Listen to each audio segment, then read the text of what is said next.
was an early morning commute while on her local train. It wasn't packed as usual. The passengers on the train were sleeping, almost lifeless. This is the story of Kisunari Station. We open up our tale in the year 2006 as we see a young lady. Her name is Hinoko. She had been out all night with her friends, having a blast in the glorious area of Shibuya called Harajuku. She was beyond tired and desperately wanted to get home.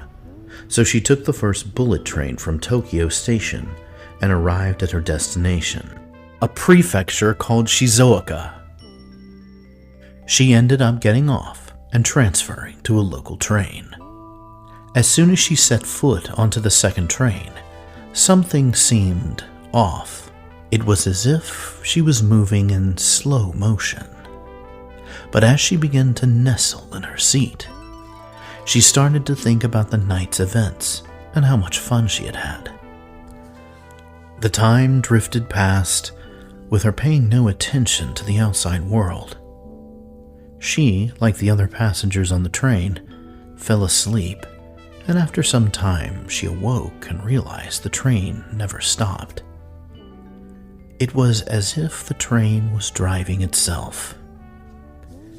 Everyone seemed comatose. Hinoko attempted to wake another passenger, but it seemed like they were in a deep trance. Hinoko wondered to herself, was she on the right train? So she ended up taking out her phone to make sure. It was a long night, and she had been drinking with her friends. Maybe this wasn't her train. Hinoko figured her friends would be able to help her figure out what she should do.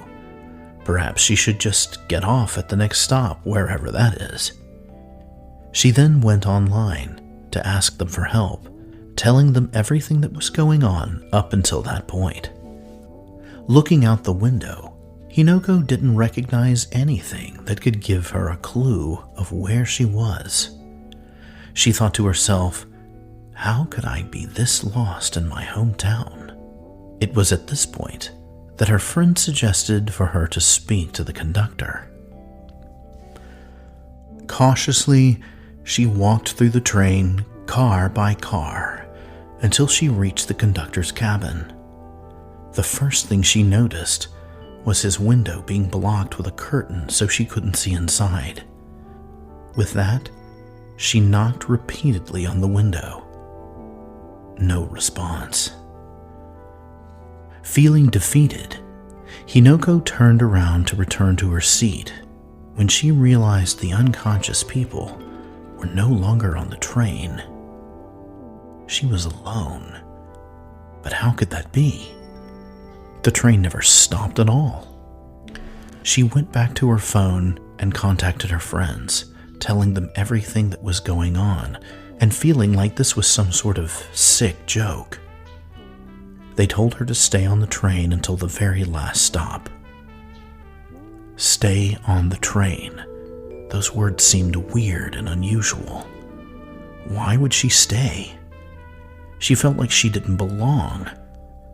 But there was no chance to get off since the train never stopped. She felt completely trapped. Slowly, the train finally pulled into a station, if you could even call it that. The station was covered in a heavy, dense fog. Nothing could be seen for miles. It's as if daytime never arrived. Hinoko thought to herself, let me get off this train real quick and look around. This could be my only chance. She got off and looked at the station's name. Kisunari Station. Where in the hell is that? She said out loud to herself. She told her friends online the name of the station, to which no one had a clue where she was. It's as if the station never existed. Her friends urged her to get back on the train and go to the last stop, but before she could do anything, the train had left her behind. The dense fog was almost like the deepest ocean. She was now truly alone, so she got out of the station and walked along the train tracks. She will catch up with the train at the next stop. Just keep following the tracks, she thought to herself. Off in the distance, she could hear the sound of traditional taiko drums. What's going on, she thought to herself. I feel like I'm not even in a real world. Yet she pressed on. Further ahead, she could hear something that sounds a lot like footsteps. A gruffled voice could be heard saying, "You shouldn't be here." She turned around and spotted an old man with one leg. She turned to the old man and said, "Please help me. I'm lost." He disappeared into the fog, as if he was almost never there. The sounds of drums became louder and louder. It seemed like almost all she could hear at one point.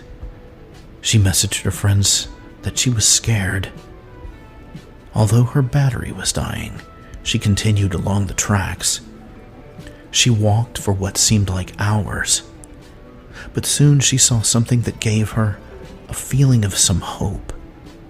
There was a small car with a man standing next to it, smoking a cigarette. She rushed over to the car when the man said, "What in the hell are you doing out here?" The man berated her as if he was her father. "Sir, I'm so lost," she said to him. "This is no place for a young lady like you to be. Get in my car and let me take you home." Hinako messaged her friends for the very last time saying, "This man is creepy. He makes me so nervous. I don't know what I'm going to do. My battery is almost dead, and I don't see any place that I know." After that, her phone signal dropped and her battery died. No one saw her ever again.